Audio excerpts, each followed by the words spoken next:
I wasn't really that suspicious of Kaimana when she started at our school. Then again, no one was. She was a beautiful girl with long jet black hair, emerald green eyes, and pale skin that looked gorgeous with her other features. When the teacher introduced her, I could tell everyone instantly fell in love with her. She asked Georgina Henderson if she could use her seat, and Georgina said yes instantly and politely, and gave up her seat.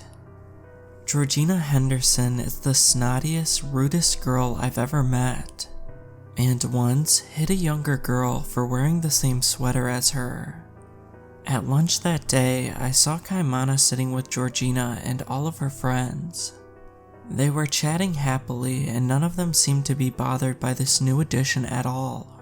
During the next class, Kaimana was politely paying attention, but everyone else was just staring at her. I was in love with her and I didn't even like girls. My sister Yvonne, however, did. Yvonne was born the same year as me, so we were both in the same grade. We weren't twins though. She came out as a lesbian only a couple months ago, and we all accepted her. But there were still some people who picked on her for it.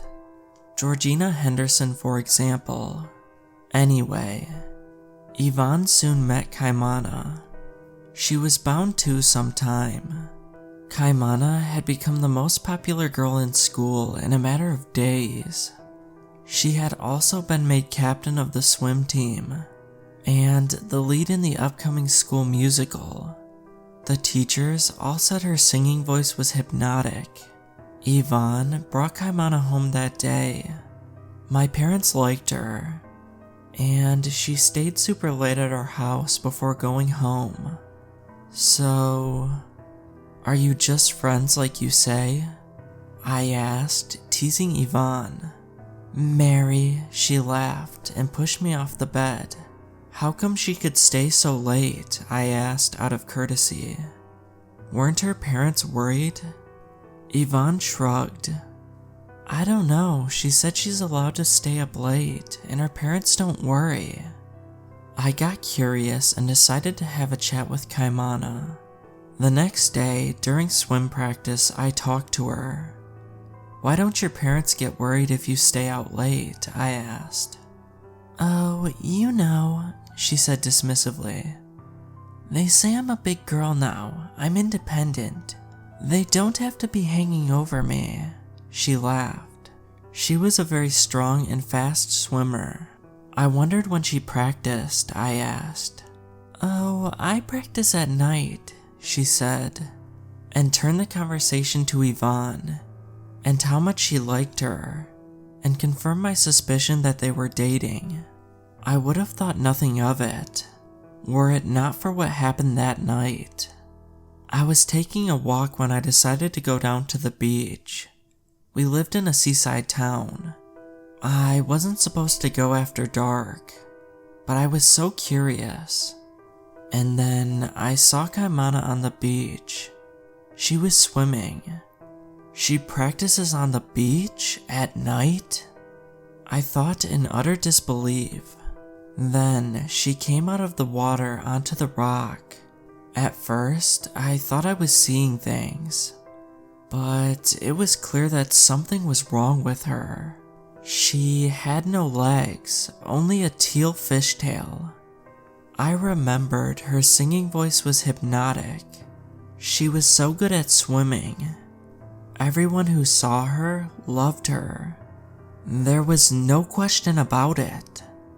Kaimana was a siren, and she had my sister in her clutches. I tried warning Yvonne, but she thought I was playing a prank on her. That day, I stayed out at the ice cream parlor near my house with my friends, trying to convince them that Kaimana was a siren. They had about the same reaction as Yvonne. I got home late that night, after dark. My parents yelled at me for not telling them and grounded me. I went to Yvonne's room to try and convince her once more, but instead found a note on her bed. A note I'll never forget. "Hey Mary, me and Kaimana are on our date. I told her about your siren joke, and she loved it. We're out at the beach and won't be back till late." I dropped the note and ran to the beach. I saw her there sitting on a rock. I'd worn earmuffs in case Kaimana tried to ensnare me with her singing. "Yvonne!" I screamed, running over to her. She didn't respond. Her eyes were glazed over and looked blank.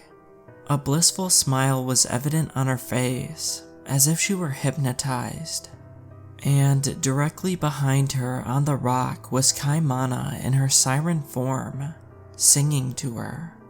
I grabbed Yvonne's hand and tried to pull her away, but Kaimana jumped into the sea and beckoned Yvonne to follow.